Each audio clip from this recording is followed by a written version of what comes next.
Hello, it's Esther Nagel here, and I'm here today to read some more chapters from Bent Back into Shape, Beating Addiction Through Yoga, my book that I wrote last year to share my story and to teach people as well about how yoga is so much more than just getting yourself nice and bendy and toned, and how it can actually be a completely transformational practice.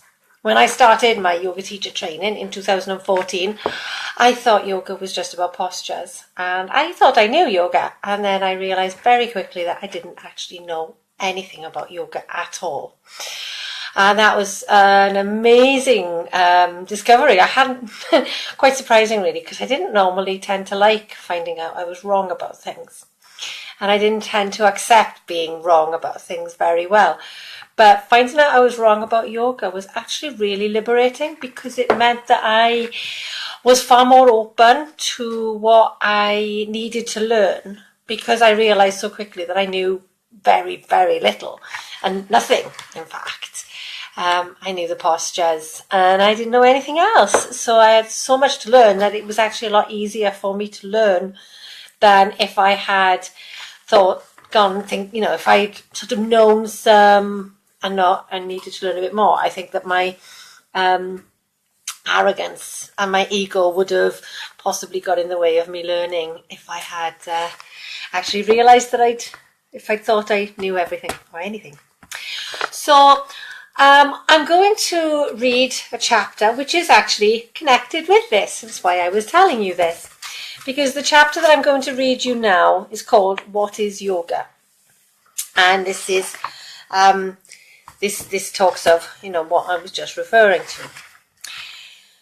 If I was to ask you what you think yoga is, you would probably think about a slow-paced form of exercise of people tying themselves in knots and sitting cross-legged chanting Om. You may have some idea of the type of people who do yoga. Hippies, dropouts, very thin, flexible people, and yummy mummies, to name a few stereotypes. You may think yoga is related to a religion, probably Hinduism, perhaps Buddhism. Yoga is many things. Yoga can be seen, as it is met by many, as an exercise system that you do once or twice a week by attending a class. If you regularly practice the postures, breath exercises and relaxations, you will benefit immensely. Just one yoga class can offer a huge range of benefits to body and mind. However, simply doing this excludes you from the many other benefits that are to be gained from integrating yoga into your life on a deeper level. According to the Yoga Sutras, one of the key scriptures of yoga, it is the cessation of the whirlpools of the subconscious mind. It is a way to achieve peace and calm, to bring the subconscious mind to our awareness, learn to control it, and discover the true self that can be found once these whirlpools have stopped. Swami Gitananda tells us that yoga is a way of integrating your whole nature so that all aspects of your life work in harmony, one with another. This is the true meaning of yoga. Yoga comes from the Sanskrit word yuj, which means yoke, or to join as one. Its traditional primary purpose is to bring us closer to the divine. While some may see this as God, to the ancient yogis, we are all divine. Yoga is the way that we connect with the spiritual aspect of ourselves, our eternal soul. Yoga is a truly holistic practice. It connects mind, body, and soul together. It is so much more than an exercise class. Many people link yoga with Pilates. Now, while there are some similarities in the postures used in Pilates, as it borrows heavily from yoga, Pilates is entirely body-focused. Its purpose is to create very strong muscles and to develop good control of these muscles. This is, of course, a very good thing. We need strong muscles and good muscle control. I used to go to Pilates classes years ago and loved it. It's a very effective form of exercise. I was also doing a 20-minute physical yoga practice most days and created the best physique I have ever had through this regime. But Pilates is only about the body. It is not about a holistic practice the way yoga is. The dog's going under the table. Shanti, come back up here. Shanti, come up. There you go. Sit down. Yoga has a deeply spiritual element to it, but it's not a religion, nor is it connected to a religion. It grew out of Hinduism, but it was a radical departure from its constraints. Yoga does not require religious belief, but if you have a belief, it will deepen it. Swami Gitananda tells us that yoga will make you better at whatever you are. Better Christian, better Hindu, better Muslim, better human. Yoga is a way to connect to our own personal spirituality. There is a world of difference between religion and spirituality. Spirituality is simply the discovery of our authentic self without any trimmings or labels, which gives us a rich source of values and a deeper meaning to life, whatever our religion. And that is a quote from Ed and Deb Shapiro, which I took from the Huffington Post. Like Hinduism, yoga teaches us that we are not our body or mind, but we are an eternal soul that lives through many different lifetimes in order to learn lessons, grow and evolve. It teaches us that our soul moves through various life forms, getting closer to human at every step. And once we find ourselves in a human life form, we continue to evolve towards the divine, to samadhi or to freedom. They're all the same thing, they're different meanings of the same thing. This freedom from the cycle of rebirth is the ultimate aim of the soul. The yogic way of thinking tells us that we are born into the life we are now in because this life is going to teach us lessons that are vital to the evolution of our soul. While this is a hard concept to grasp and one that will not work for everyone, it's one that I personally find very comforting. It gives meaning to our suffering. To know that we can choose to see the pain or the lesson is empowering. If we are able to see the lessons, then not only will our life be happier, but we will aid the evolution of our soul. So that's the end of that chapter. Poor Shanti. I think she wants me to take her out for a walk. Once I finish this, I'm going to. So hello to you're watching there. I don't know who you are, but hello.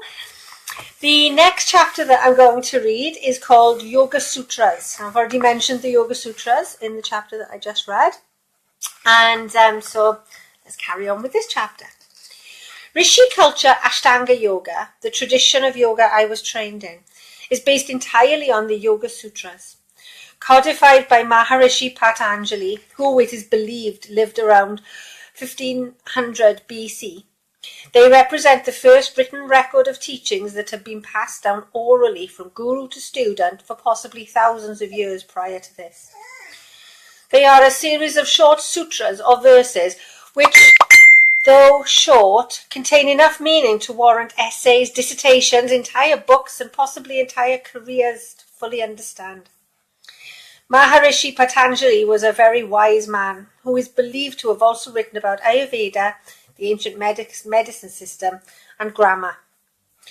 In the 195 or 96 or 196, depending on the interpretation you're working from, sutras of this epic work, Patanjali lays down the problems with the human condition and offers us solutions and the path to happiness and enlightenment. This path is yoga. If we can gain this peace in our minds, then we can learn the true self that we really are, see through the mask of who we think we are, and find peace and connection to the world, ourself and the higher self. The higher self is who or whatever you call God. Patanjali tells us that the general human condition is one of unhappiness and that we seek happiness in the external conditions of life. We can never be content, though, until we realize that happiness exists only within. Thankfully, to those who wish to find it, Patanjali offers, through the Yoga Sutras, a guide to help us. The Yoga Sutras are a clear insight into the human condition, which, if accompanied by the guidance of a knowledgeable and experienced teacher, can provide us with great insights about our individual selves and society. Swami Gitananda's step-by-step course provided the groundwork for my own understanding of this great work, and this is being further deepened by Dr. Ananda Balayogi Bhavanani's Understanding the Yoga Darshan.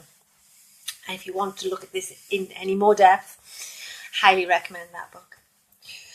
In the Yoga Sutras, Patanjali sets out the path to freedom and enlightenment through yoga. These are the 8 limbs of yoga and are the basis of the system of yoga known as Rishi Culture Ashtanga Yoga or Gitananda Yoga that I have trained in. Mind, body and soul are intrinsically linked. We cannot have a healthy mind with an unhealthy body, and an unhealthy mind leads to an unhealthy body and soul. Patanjali's 8 limbs tell us the steps that we can take to ensure that all aspects of our being are well nourished and are working at their full potential. The 8 limbs of yoga are yamas. These are about curbing the base animal instincts in us. They are concerned with how we behave in the physical world. The niyamas are to do with elevating us to a higher human life, to raise us above the animal and evolve our consciousness so that we can become the best humans that we can be. Asanas are the physical postures that we in the West often think of as yoga. They are a small but important aspect of a wider yoga life. Asanas exist to enable us to train the body to be able to sit for long periods of time to practice pranayama. Pranayama is the control of the breath to enable control of the mind and maximum intake of prana, the universal energy, and oxygen into the body. Pratyahara can come about through the previous 4 steps, and particularly through pranayama. It is said to be the moment when yoga practice moves from the external to the internal. It is the control of the senses by cultivating and perfecting them.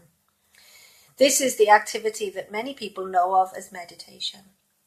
Pratyahara, I'm coming out of the book now. Pratyahara is when we focus on a particular object to still the mind, to move away from sensory stimulation and distraction. So you might do that through closing your eyes, focusing on your breath, focusing on a mantra, focusing on a candle, an image of something, a deity, a tree, something. But it's that focus, it's developing that focused thought. Back to the book. Dharana cannot be achieved until we have mastered Pratyahara. Dharana is the process of controlling the mind to concentrate and focus and to ignore the sensory information from the outside. It is the development of the awareness of the activity of the mind, but not a surrender to it. It is developing awareness of the power of the mind to transcend this activity and actually control the emotions and sensory reactions. Once dharana has been perfected, we can then slip effortlessly into dhyana, the state of meditation in its true form. And you notice there, again coming out of the book, but you notice there that meditation is referred to as a state of being. It's not something you do, it's something that you are. Dharana is concentration on an object or thought for a short period of time. Dhyana is when the concentration is held for an extended time. Dhyana, or true meditation, is a state we achieve through total dedication and skillful control of our mind and senses, and is not simply something that we can do.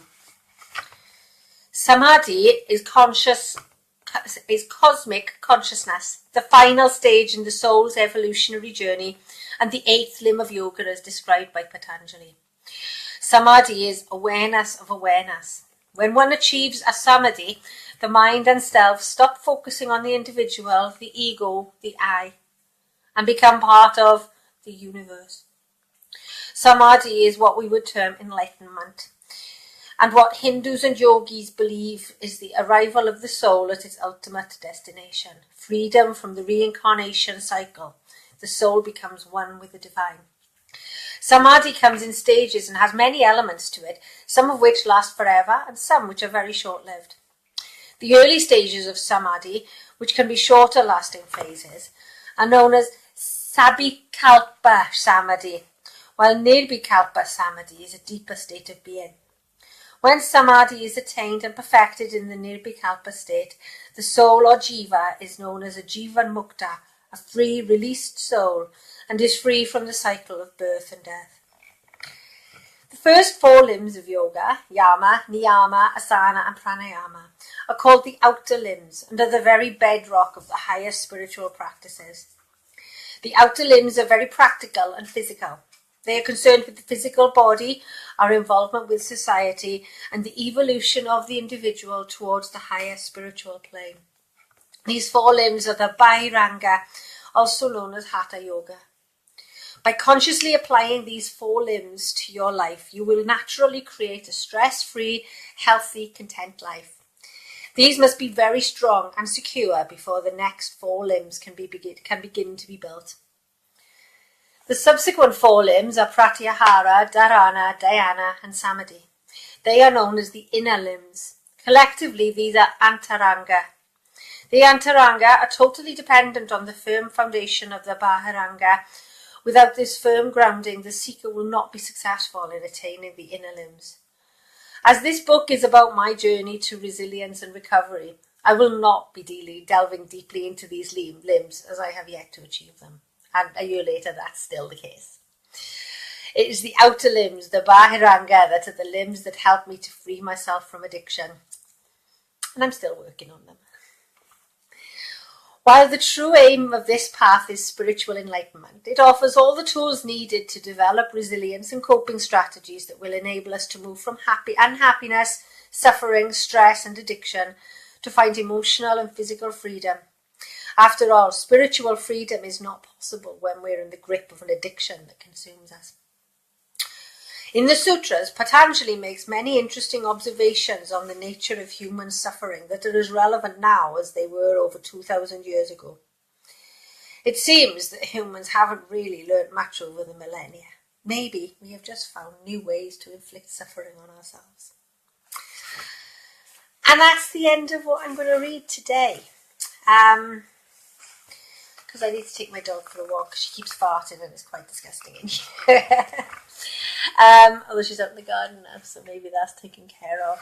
I'm going to be back tomorrow, and tomorrow I'm going to go a bit more into the yamas and niyamas, and looking at the something else, but definitely the yamas and the niyamas. So thank you for watching, and I hope that I will be able to see you again tomorrow. The replay will be available on my page. I'm also going to put it onto YouTube, and it will end up on my website, balanceandbreathe.co.uk, so you can watch that whenever it suits you to watch it. And don't forget that on Monday, which is the 1st anniversary of the publication of this book, which I still like to stroke, still very exciting. So on Monday on Amazon, on amazon.co.uk and .com, there is going to be a promotion, so you can get the book on Kindle for free. And if you wanted to read the book, then you can do that, get it on Monday. It's not free in the paperback version, but you can get it on Kindle for free. And I will see you tomorrow. So, Om Shanti, have a lovely rest of your day, and I will see you soon. Bye.